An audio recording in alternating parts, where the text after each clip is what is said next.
ជាដំឡាំជារដ្ឋមន្ត្រីទទួលបន្ទុករដ្ឋលេខាធិការដ្ឋានកិច្ចការព្រំដែននិងជាប្រធានក្រុមការងាររាជរដ្ឋាភិបាលចុះមូលដ្ឋានក្រុងព្រៃវែងនាំយកទេយ្យទាននិងគ្រឿងបរិក្ខារទៅប្រគេនព្រះសង្ឃទាំង10វត្តក្នុងពិធីកាន់បិណ្ឌទី9នៃពិធីបុណ្យភ្ជុំបិណ្ឌនៅក្នុងក្រុងព្រៃវែងខេត្តព្រៃវែងកាលពីរសៀលថ្ងៃទី16ខែកញ្ញាឆ្នាំ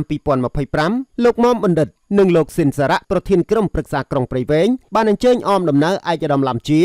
ដ្ឋមន្ត្រីទទួលបន្ទុករដ្ឋលេខាធិការដ្ឋានកិច្ចការព្រំដែននិងជាប្រធានក្រុមការងាររាជរដ្ឋាភិបាលចុះមូលដ្ឋានក្រុងព្រៃវែងនាំយកទេយ្យទាននិងគ្រឿងបរិក្ខារទៅប្រគេនព្រះសង្ឃទាំង10វត្តក្នុងពិធីកាន់បិណ្ឌទី9នៃពិធីបុណ្យភ្ជុំបិណ្ឌនៅក្នុងក្រុងព្រៃវែងខេត្តព្រៃវែងវត្តនីមួយៗទទួលបានទេយ្យទាននិងគ្រឿងបរិក្ខារដូចជាអង្ករសាដកផ្លែឈើទឹកសុទ្ធភេសជ្ជៈមីជាតិស្ករស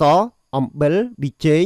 សៀងឆៃពៅទឹកត្រីទឹកស៊ីអ៊ីវនិងបច្ច័យមួយចំនួនផងដែរមានការអញ្ជើញចូលរួមពីសំណាក់ឯកឧត្តមលោកជំទាវប្រធានក្រុមការងាររាជរដ្ឋាភិបាលចុះមូលដ្ឋានក្រុងព្រៃវែងឯកឧត្តមលោកជំទាវប្រធានអនុប្រធានក្រុមការងាររាជរដ្ឋាភិបាលចុះមូលដ្ឋានសង្កាត់ទាំង4លោកស្រីអភិបាលរងក្រុងលោកស្រីនាយ